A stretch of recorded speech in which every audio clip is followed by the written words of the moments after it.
All right, so that's all the ultrasonic I'm going to be doing on this. I changed this out just before this, and now look at it. But this is about I think 2.5 hours in the ultrasonic. I did an hour and a half straight, and then another 30 minutes this morning before I left for work. But they soaked in here all night last night after it turned off, and then it soaked again all day in here. And they're pretty much completely clean. I mean, all this stuff I'll be able to pick out and just use an air compressor. You know, I could keep them in here and get rid of that, but I don't know if it's the heat or just the effect that ultrasonics have, but they do. It does mess with the paint on anything you put in there, even if it's a paint-safe material. I mean, you can just, it's hard to see. See how this is kind of like bubbled? I think it's partially the heat, because this will, if I turn this up, this is Celsius.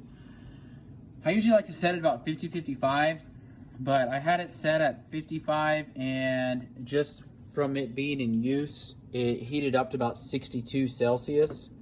And that's so warm that I can only stick my hand in there for a short amount of time until it's too hot.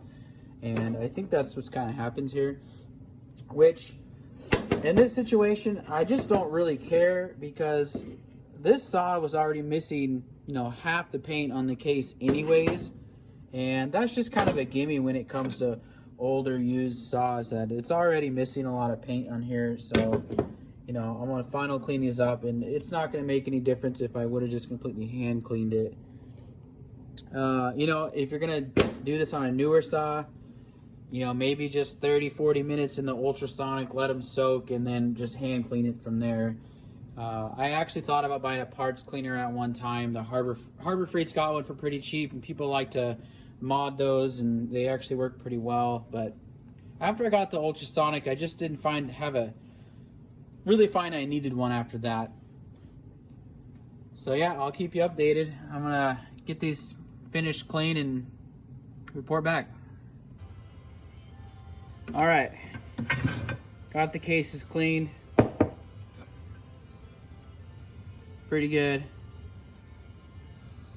I mean, a lot better than it was, if you remember.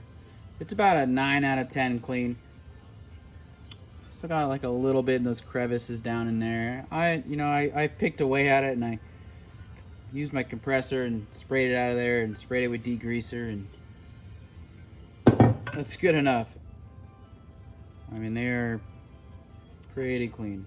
This one lost a lot of paint. I mean, this is the side of the case that generates more heat all the time anyway, so I guess the paint was already pretty loose on there.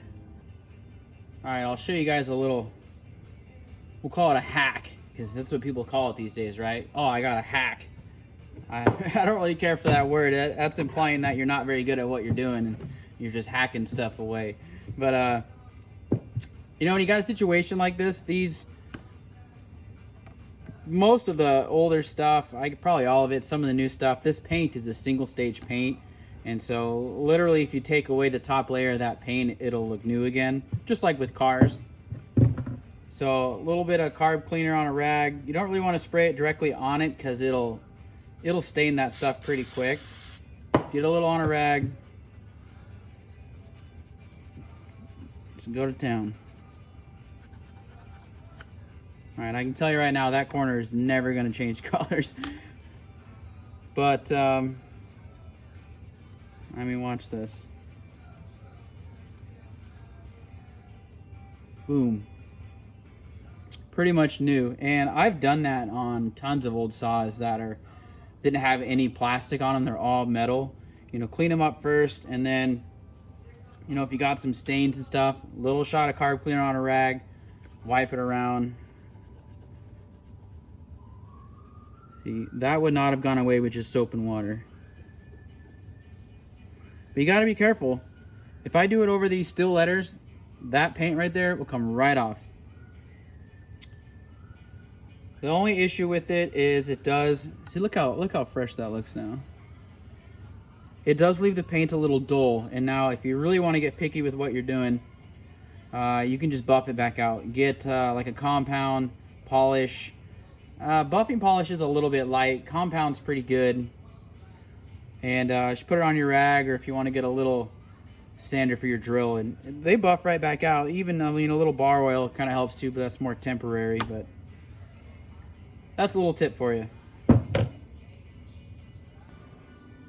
So that's really all I can do with these right now. I mean, putting the bearing in is going to take me all of 5 minutes, but I'm still waiting on my case gasket, the other bearing. I already got the seals. So in the meantime, I can, you know, I got all these other parts are all nice and clean, everything. Still got to finish cleaning this, just more time in the ultrasonic, but I'll probably wait now until I get done porting it, then I'll thoroughly clean it. So for now, I got more parts to clean. I'm going to rehab the starter assembly. That's while I wait for parts. I'm going to rehab this full wrap handle. I got to go to my dad's place to use the welder to fix this. Oh, and that reminds me, talk about welding. Again, I really need to buy a TIG welder because I'm pretty sure I need to have some TIG welding done on this case. That is cracked right there. And I think the center also pulled out because this saw didn't even have an inner spike on it when I got it, and I think that's the reason. I'm thinking, I know a shop that can do some welding. Hopefully they don't want to charge me very much. I'm already into this saw a little bit more than I'd like to be. I think I'm just going to have them literally weld that up, and then I'm going to drill a hole through it, countersink it a little bit, and it should be fine. That's kind of a bummer. Again, I want a TIG welder so I can weld magnesium and aluminum.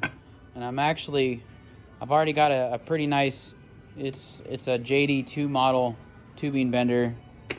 I had that from years ago from other stuff I was into. I just need to buy the correct die. I need to buy the TIG welder, learn how to weld aluminum, and then I'm thinking I'm going to start building custom full wrap handles. I think I'll start either building the whole handle or modifying half wraps, making them into full wraps. And I'm thinking that'll just kind of be a little extra something I can do for somebody if they throw me a half-handle saw.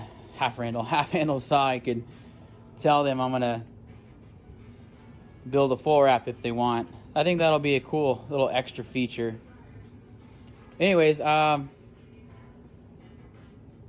not going to do a whole lot more tonight now because the mail guy just came by and dropped off my decals for the cornhole boards over there, so I'm going to get finishing those. They need to be done by Thursday, so I don't know if I'll see you anymore today, but if not, see you tomorrow.